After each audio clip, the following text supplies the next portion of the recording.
Sir,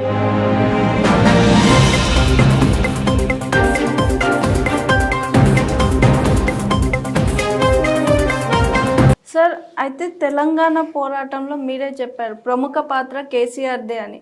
but అప్పట్లో కేసీఆర్ గారి మీద కూడా ఒక మాట వచ్చింది సార్, ఒక రూమర్. పదవి కోసమే ప్రత్యేక తెలంగాణ కోసం పోరాడుతున్నారు, అంటే ఆ స్టేట్ని ఏలాలని ఆయన చూస్తున్నారనే మాటలు కూడా విన్నాము. అది ఎంతవరకు కరెక్ట్ సార్? అంటే ఆయన ఫస్ట్ ఎస్సీని సీఎం చేస్తానని, మళ్ళీ ఆయనే ముఖ్యమంత్రి అవ్వడం, ఇలాంటివన్నీ చూస్తే ఎలా అనిపించింది?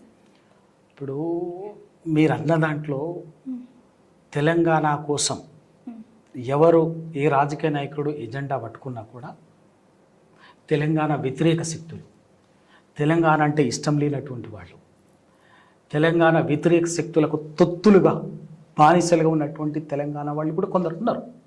అటువంటి వాళ్ళు ఎప్పుడు మాట్లాడింది ఏంటంటే మీరన్న మాట, ఏదో పదవి కోసమో దానికోసమో దీనికోసమో అని. ఎందుకంటే తెలంగాణ అనేటటువంటి ఒక మహత్తరమైన ప్రజల ఆకాంక్షలకు ప్రతిరూపమైనటువంటి తెలంగాణ రాష్ట్ర సాధన ఎజెండా అనేది గొప్ప పవిత్రమైంది, మహత్తరమైంది.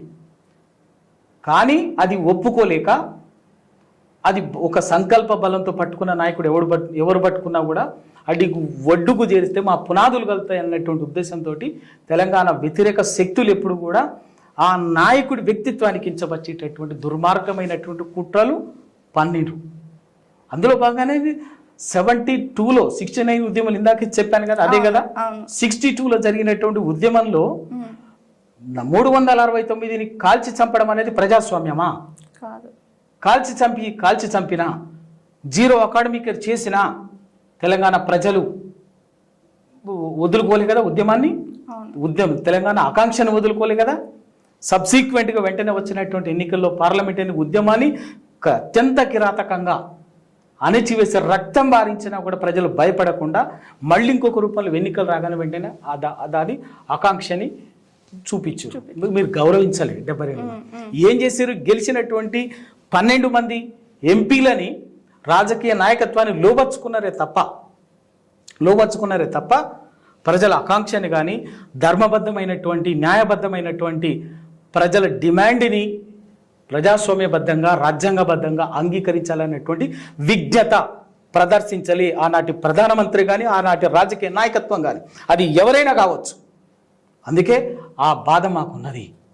ఆ రోజు నుంచి ఎప్పుడు సందర్భం వచ్చినా కూడా కేంద్ర నాయకత్వం చేసినటువంటి దుర్మార్గమైనటువంటి పని ఏంటంటే తెలంగాణ పట్ల అయితే రక్తం పారించడము, లేకపోతే నాయకత్వాన్ని చిందరవందర చేయటం, నాయకత్వాన్ని బలహీనపరిచి నాయకత్వాన్ని దెబ్బతీసేటటువంటి ప్రక్రియ చేసింది.